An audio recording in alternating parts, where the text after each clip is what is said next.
Well, one part was just not enough. There's too much to break down, and Jannelle Moore is joining me for a second part. We're talking Kaminga's comments. We're going to play some sound from Steve Kerr. We're also going to talk defense in today's NBA. It's different than it was just 2 years ago. We're going to break all that down next. This is Locked On Warriors. You are Locked On Warriors, your daily Golden State Warriors podcast. Part of the Locked On Podcast Network, your team every day.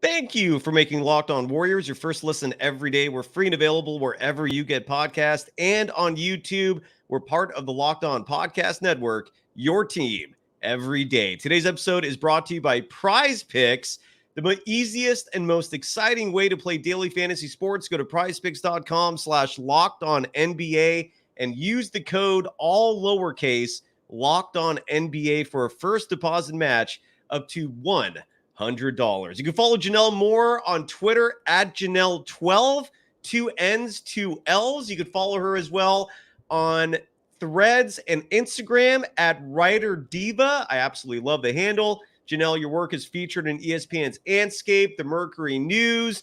And so we were talking a lot about Kaminga in part one. And now let's hear from Steve Kerr. Steve Kerr addressed the media today following practice. It was, I think it's Tim Kawakami who brought up the Kaminga references, the attributions, and here's Steve Kerr's response. Here's the whole exchange. Probably saw Kaminga wasn't, I don't think he was complaining, but he was on the borderline of that about how much game he has that he can show, and then sometimes he's right back on the bench. He'd like to play more, I'm sure. How much communication do you have with him just about that? I'm sure it's continuous, but I'm sure you want all your players to want to play more. But sometimes you do see in him that he does different stuff. How much is it on your mind? Like, I really have to make sure he plays. But then you've got obviously the roster crunch too. Yeah. I mean, we talk every day. We watched a bunch of film today together. So I'm thrilled with JK's development. I think what he's doing a better job of right now is just getting the ball out of his hands quickly when it comes to him. So it's a quick swing when we have an advantage.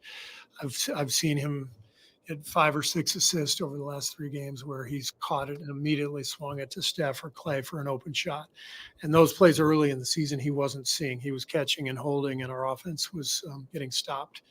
And so plays like that he's starting to improve upon. There's still a lot that goes into winning. I don't mind those comments at all. Every guy wants to play, and JK is a really talented guy. But every game I have to read the game. And Wiggs was our best player. He's playing, in that position. We decided to go with Wiggs down the stretch, and those are easy decisions for me. So the game before, I think JK finished and he was playing great. And it's like, it's just going to vary from game to game for everybody, and that's just where our team is right now, where JK is too. And so he sounded like he was justified in his decision with the Kaminga minutes. To me, nothing is justifiable if it doesn't end in success. And by the way, Andre FRBK, who is officially a Kaminga hater, I am going to call you out because you wrote this comment and then I am going to mute you if you keep this going too much, that you wrote, don't give pods any love. They'll say you hate Kaminga. No, it's just 2 different discussions. We're not talking about Podziemski here. Why are you bringing him up? We're talking about Kaminga. He's playing great this season. He's averaging 21.7 minutes per game. The rebounding, by the way, if he actually got 30 to 35 minutes a night, would be higher than his averages right now. It's worth mentioning, by the way, Brandon Podziemski in college last year averaged 8.8 rebounds per game. That's what he does. He's fantastic at it. I've said repeatedly, he's like a Russell Westbrook as a point guard when it comes to rebounding. They're 2 different players. I don't understand why even bringing what the point is in bringing Podziemski up unless you're trying to justify why Podziemski gets more minutes in his rookie season than Kaminga and Moody both are in their third years. In which case, I don't agree with it either. I think it's weird, but I love Podziemski. Regardless, Jannelle, what are your thoughts on the Steve Kerr comments that he's not backing down? The dude's got an ego that's wild, and in this case, he's going to do what he wants to do. I think this is going to come to a head after the season if they don't win a title. If you win a championship, no one's going to complain about a damn thing. But if they don't win a championship, one or the other, I think, has to go. Because you're squandering a number 7 pick in one of the deepest drafts in NBA history.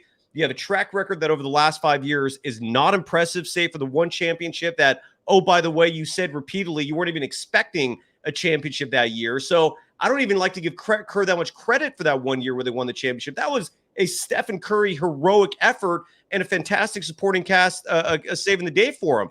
But what are your thoughts, Jannelle, on Kerr's comments? Kerr's comments, they're not a surprise. He is as diplomatic as what you expect him to be. His comments are unsurprising, and they are to the script, pretty much. Yeah, that's all I got for him. And, I got this comment from Douglas Mikes who says there are no Kaminga haters here. I agree to disagree on that. But that the argument is that closing minutes are not Kaminga's to lose. Why not? Like, Jannelle, let me ask you this. Who are the 5 best players on the Warriors right now? Or let me even go into a slightly more specific question. Who are the 5 players that you think should be finishing games for the Golden State Warriors each night? Should it be fluid, like Steve Kerr is saying? Or are there 5 players who stand out? What are your thoughts on that? The thing about Kerr's fluidity, he talks this in the post game, but he don't keep that same energy when it comes down to it. So whatever. But whatever. We heard it all before. So. But let me ask you this: who would be the 5 players that you would finish with? Do you have an opinion on that? Steph, Clay, Draymond, those, as far as the other 2, I think it depends on the matchup. It depends on where they are in the line, how far of a lead they have. That's but the permanent is Steph without a doubt, Clay, Draymond. The other 2 spots are fluid for me. Okay. I don't really believe that CP3 should be out there with Steph. I know that. You get small when that happens, right? You get awful small. I have this soundbite from Tim Legler. When we come back, I'm going to play it because it's interesting in the sense that he talks about today's NBA and more specifically defense. And if what Legler says is true, and I'm going to play it for everyone, and this was on JJ Redick's podcast that he made an appearance on, it starts to make you, at least makes me wonder, if the future, you mentioned Draymond Green as being one of the 5 players who should finish games. He's a very limited player offensively. And if offenses are so dynamic now where the game is coming down to who's going to score the most points, if defense is being phased out of the game, as Steve Kerr alluded to the other night, as we're seeing with our own eyes, right? Like refs have just completely nullified most defenses. Dre is never going to get the benefit of the doubt from a referee, I don't think, ever again. So his value, I think, is really diminished. And I guess I'm curious to know if you still feel like Dre should be one of those 5 finishers, considering I personally think that the front court of Trayce Jackson-Davis and Kaminga is outstanding. I think I think that the sky's the limit. I think championships are there for the taking with that front court. I'd love to get your insights on that, whether you think I'm crazy or not. Because this Legler soundbite was wild to me. And it really made me think a lot more about the future of the NBA and the Warriors, especially in terms of their defensive attitude and approach, given the NBA's changed a lot. So we'll talk about that and so much more after we first give some love to the first sponsor of the evening, and that's eBay Motors. who we talked about just a moment ago in part 1. This has been a part 2 show tonight. Jannelle, you revealed in part 1 the car you roll with. We're gonna highlight another player from Josh Lloyd, because our partners at eBay Motors have teamed up with Locked On Fantasy Basketball host Josh Lloyd to bring you some of the best fantasy picks each week all season long. Whether you're prepping for a daily draft, scouting the waiver wire, each week we're providing you players that are guaranteed to fit on your roster the way those parts are guaranteed to fit in your car with eBay Motors. So let's see who Josh has picked out. And again, if you're watching this show from part 1 to now, this is going to sound like a broken record, but Jannelle, you get to pick another player now. In part 1, you selected Jaden Ivey of the Pistons. The other 4 players were Dante Exum, Isaiah Hardenstein. Is it Hardenstein or Hardenstein? I always feel like I'm butchering that. Do you know? Stein? I think so too, but I never feel great about that. Jalen Johnson and Torian Prince. Who would you like to focus on this time? Exum. So Jason Kidd said that when healthy, the Mavericks are still planning on starting Exum. His shooting will regress, but that role is enticing. And Josh Lloyd from Locked On Fantasy Basketball is going to help you win your fantasy basketball championship. And eBay Motors knows a championship team is about each player being a perfect fit. Same with your vehicle. With over 122 million parts for your number one ride or die, you can make sure your ride stays running smoothly. Brake kits, LED headlights, roof rack, bumpers, whatever your baby needs, eBay Motors has it. And with eBay Guaranteed Fit, it's guaranteed to fit your ride the first time, every time, or your money back. Plus, at these prices, you're burning rubber, not cash. Keep your ride or die alive at ebaymotors.com. eBay Guaranteed Fit, only available to U.S. customers. Eligible items only. Exclusions apply. You are Locked On Warriors, your daily Golden State Warriors podcast. Part of the Locked On Podcast Network, your team every day. Locked On is national, folks. The Locked On Podcast Network has launched the first ever national sports 24/7 streaming channel on YouTube. Locked On Sports Today is here for you 24/7, covering the top sports stories of the day with the local experts of Locked On, plus our national shows covering every league. Go to Locked On Sports Today on YouTube and subscribe to the first ever national sports 24/7 streaming channel. And follow Jannelle Moore on Twitter at Jannelle12, 2 N's, 2 L's, and follow her on Threads and Instagram at Writer Diva. Fantastic handle. You can follow me on Threads at Dog Wild. Jannelle, let's listen to Tim Legler. Do you have anything you want to say before we play this sound? I'm sorry. I feel like I've been talking a lot in part 2. Anything you want to add before we listen to Tim? No, Roman. All right. Here is Tim Legler. He was on JJ Redick's podcast, and here he is talking about defense in today's NBA. Take a listen. Necessarily think anymore that you have to be like a team that we look at and watch through data and through the eye test and say, that's an elite defensive team. That's a great defensive team. They have a chance to win it because of that defense. Because I don't think the defenses in general have the level of impact on these great offenses that they used to. Can you be porous defensively and win a championship? No, I don't think you can be. Can you be adequate and be able to ramp it up like when you need to for a stretch in a game? It's important. We have to be connected right here for the next 4 minutes to get this win in a big spot in a playoff series. So adequate and above, and then be able to like dial it up when you need to. You have to at least be that in addition to being a great offensive team. I think that combination, but the notion that you have to be like this team that's suffocating and just lock down and shut you down defensively, I just don't think you need to have that to win a championship now. I want to go back to something you just said. Defenses don't have the impact they used to on offense. Why is that? You know, when this conversation comes up, and it always falls into the, you know, older school mentality, new school mentality. Let's be reasonable. Let's be flat out honest here. Yeah. There are more highly skilled shot makers in the league than there have ever been by a mile. Look at the guys on these rosters that have added a handle, that have added a step back three, a catch and shoot three. There are just more shot makers on rosters. And so the floor spread, the spacing's different. More guys are taking shots that they can make from distance. And so as a result, Like, you can't funnel the ball to as many places defensively and end up in the hands of a non-scorer, which really helps your defense out, right? That used to be the case. There were guys on the floor that served a specific role on the other end to guard people and were a liability offensively. You have far fewer of those in the NBA than you've ever had. Even those guys now that you identify and say, that's a defensive-minded player, he's on this roster mainly because of what he can do defensively, those dudes are making shots now at a higher level than ever.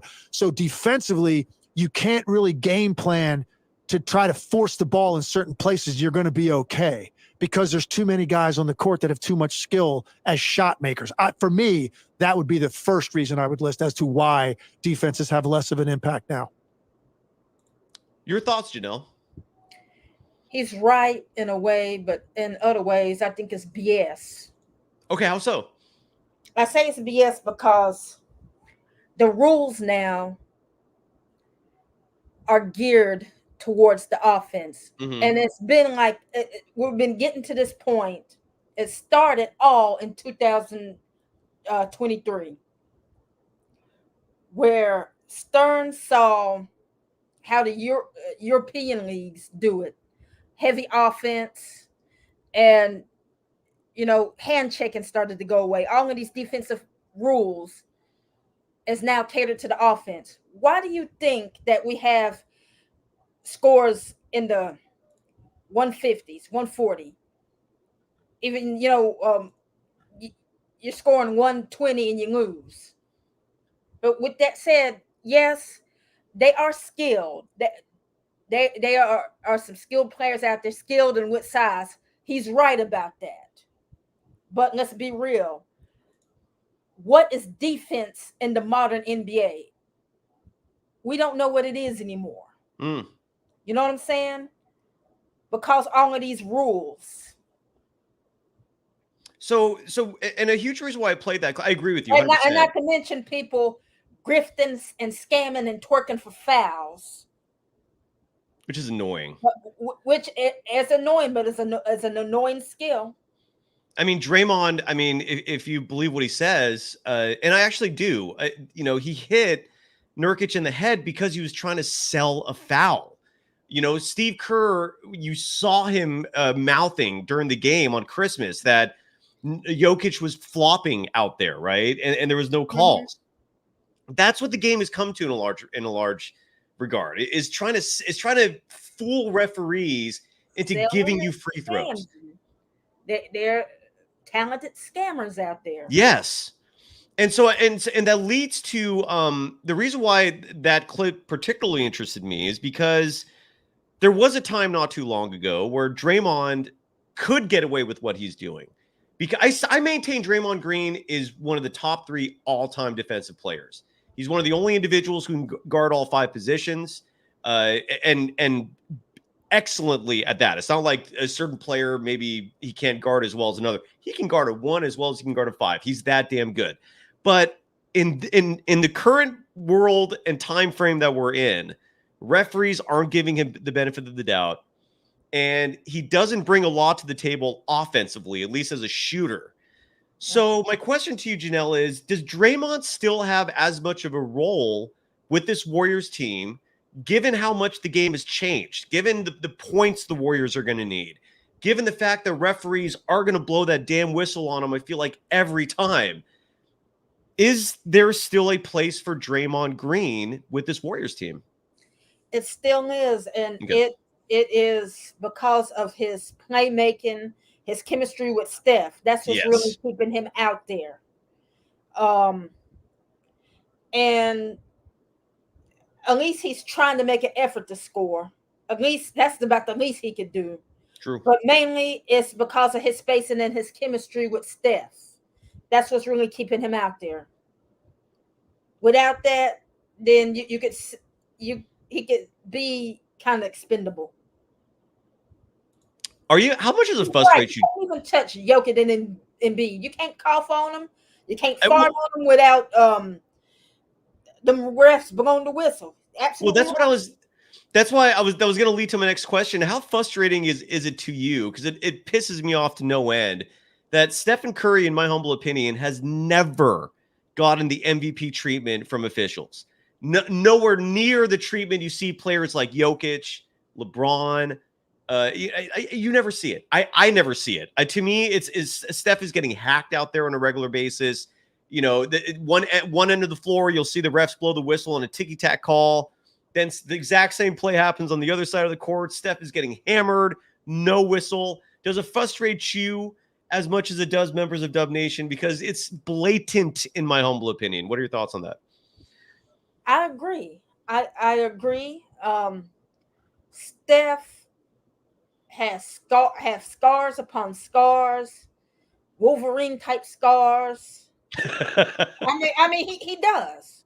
I agree. It's a wonder he don't have a scar across his abdomen like Sagat on Street Fighter 2. I think I'm revealing my age here, but yeah. he has all of these scars. He's getting beat out there. And he could try to grift and flop for fouls, and he don't get that same kind of energy, and he won't. Absolutely. Why? Just because if he did get that kind of whistle, he'll be averaging 40 some odd points a game because he's in the free throw shooter.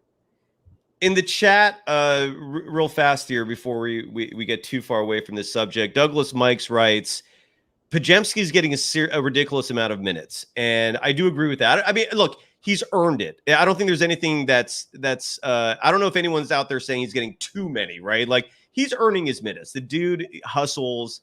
He makes you pay. I get giddy thinking about the future of this Warriors team with Brandon Podziemski.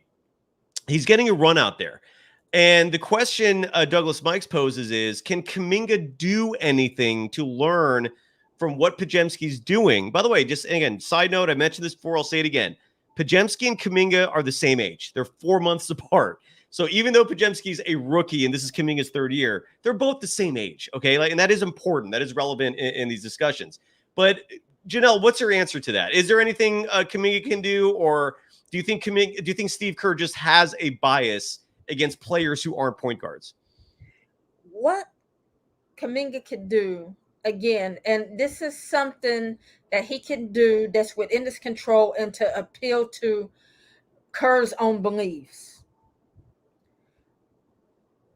I think he could hustle more. I mean, in terms of rebounding, and just really locking in on what he need to do in that system to get Kerr's attention. Just try to speak his language out on the floor. And his language is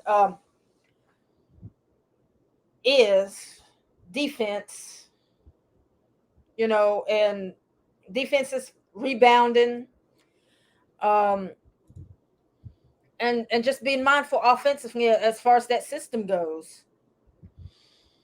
Still continue to look out for the main options in that system, but if it's not there, just continue to do what you're doing. Continue to get downhill. He could also force the issue. So, yeah, and again, I have no problem with him speaking out. It's not like he came out and said like my coach is a dumbass for not playing me or something. He's just like he believes in himself. I would you rather have a Kaminga who's not confident? I mean, that's I have no problem with him saying what he said. We're gonna wrap up the show in just a moment. There is still a lot to cover. Jannelle, we haven't touched on what was reported a couple days ago by Adrian Wojnarowski about Draymond Green's rehab process. So we'll touch on that briefly. And I'm curious to know, Jannelle, what your response is to research I did myself. And I mentioned this on the show, I think, last week, but I'd love to get your thoughts on the fact that when you look at the minute distribution for the Golden State Warriors, there's 240 minutes total to give out to 5 players, right? Of those 240 minutes, 40% of those minutes are going to point guards.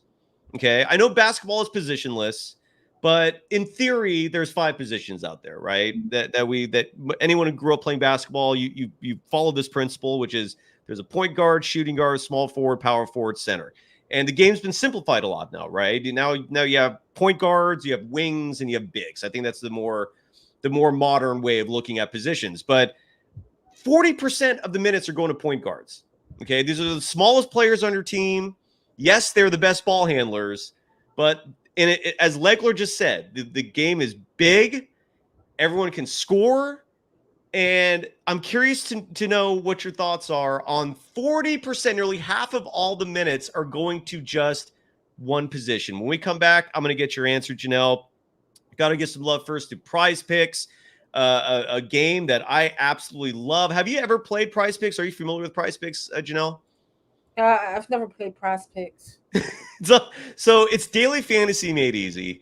Is legal here in California, where we're mired under a totalitarian leadership that won't let us play FanDuel and other online sports gambling sites. I'm obviously being hyperbolic saying all that. It's not extreme, but we can't here in California. We can't play. We can't use like traditional sports gambling websites yet. So we can play PrizePicks. It's daily fantasy made easy. It's all about betting on 2 to 6 individuals and whether or not they're going to, let's say, score more or less than a certain amount. Maybe they'll have more or less than a certain amount of assists, rebounds. It goes across the board in terms of sports. You can bet on football players, whether or not, what's his name? Bryce Young. Is that the Carolina QB? Yes. So whether or not he's going to throw, let's say, more or less than 2.5 touchdown passes in a game, you're probably going to bet the under, less than on that. Whatever it is, that's what PrizePicks is. I absolutely love it.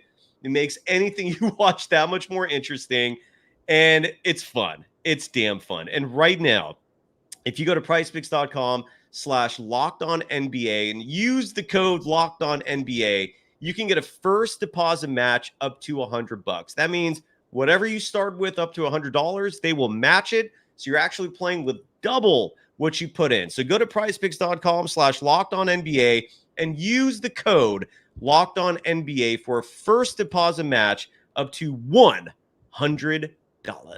You are Locked On Warriors, your daily Golden State Warriors podcast. Part of the Locked On Podcast Network, your team every day.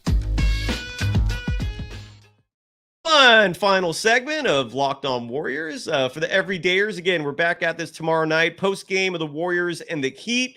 You can follow Jannelle Moore, who's joining me right now. Joining me for 2 segments, Jannelle. I can't thank you enough. You're out on the East Coast. It's past 10 o'clock there. Wowzy. So thank you again so much. You can follow Jannelle on all social media, not all, on Twitter at Jannelle12. That's 2 N's, 2 L's. And on Threads and Instagram, you have the awesome handle Writer Diva. Jannelle, go for it, please. I posed a question, which I'm already forgetting. What did I ask you? I already forgot. I swear I'm sober. I swear in my life I am sober right now. Oh, I remember.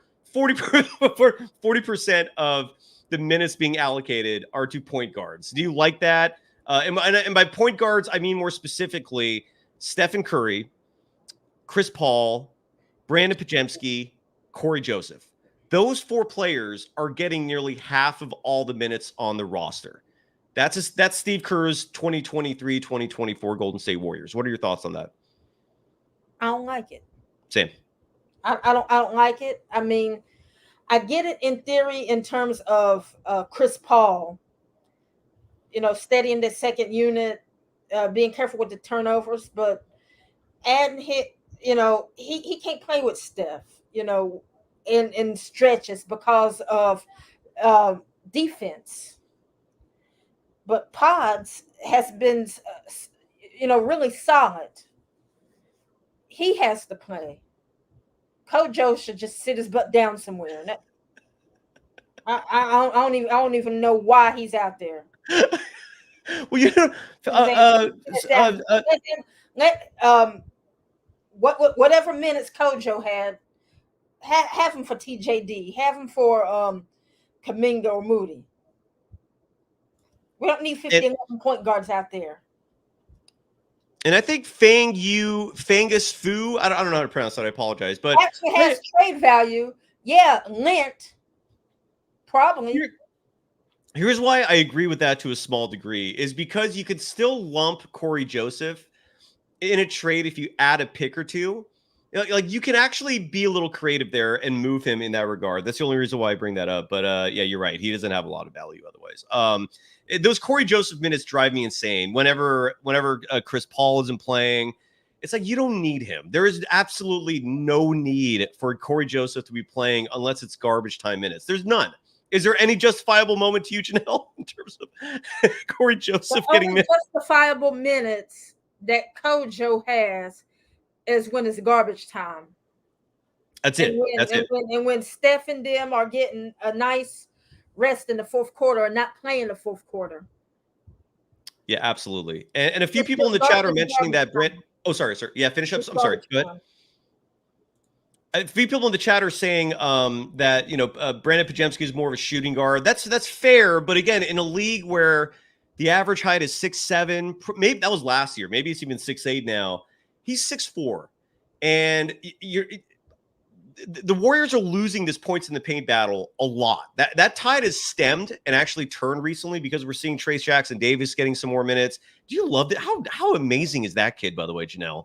What are your thoughts on Trayce Jackson-Davis? Yeah, I think he's incredible. I mean, his background, obviously, being Dale Davis' son, but that's not my point. My point is him being in college and taking that time to develop and mature and knowing what kind of player he will probably be at this level. And he is an example of when I say that the college game still matters. I don't know what all they're doing at G League at night, but good point. It seems like these college players are more ready. Agreed. I really do. We're seeing a lot of eggs coming out of G League United. You're absolutely right. That's a whole other show I feel like we can have. But Trayce Jackson-Davis, Matt Owen, man. And by the way, Trayce Jackson-Davis, 24. He's going to be 24 in 2 months. I mean, he's 3 years older than Kaminga and Podziemski. So even though we call him a rookie, he's not the age of your typical rookie. He should be playing. He's rewarding the Warriors for drafting him. So I absolutely love the kid. Real fast, Draymond Green. We're anticipating somewhere in the 11 to 13 game range for his suspension. He's having Zoom meetings with therapists. He's having regular check-ins with the league office. Rich Paul, his agent, is involved in all that. Anything you want to add to the Draymond Green rehabilitation process? And what do you expect when Draymond comes back? Any difference? Is this going to change him at all? What are your thoughts? Draymond is what he is. Mm-hmm. Ain't nothing changing him. What's going to happen is that he's going to comply with the league and to do whatever he needs to do to get back on the court. But there's no change in him, really. It's going to take longer than this process to really change him. And there's been some criticism about this process, and people think that he's been maligned, but the thing is, we have to normalize getting help. I'm not saying that Draymond isn't a criminal. We all know that Draymond isn't a criminal, but he does have something. Mm-hmm. He does have a penchant to do the kind of stuff that he does, and having a therapist and all of these people to get to the root of that is good. But whatever he could take from it and continue the process, because it's ongoing, he will never stop learning. I mean, that'll be fine. But changing like that after doing all the wild stuff that he's done, it won't happen like this. It's got to be ongoing. I'm very curious to see how the refs treat him. I'm very curious to see what his impact is going to. I mean, so much of his game is that emotion and passion and energy, which sometimes results in extreme decisions that he makes and that he faces repercussions for. It is fascinating. This whole Warriors season has been fascinating. Jannelle, thank you so much. People can follow you again on Twitter at Jannelle12, on Threads at Writer Diva. We got to go. Jannelle, love you. Thank you. Have a great night, everyone. Thanks, Jannelle. Bye. Bye-bye.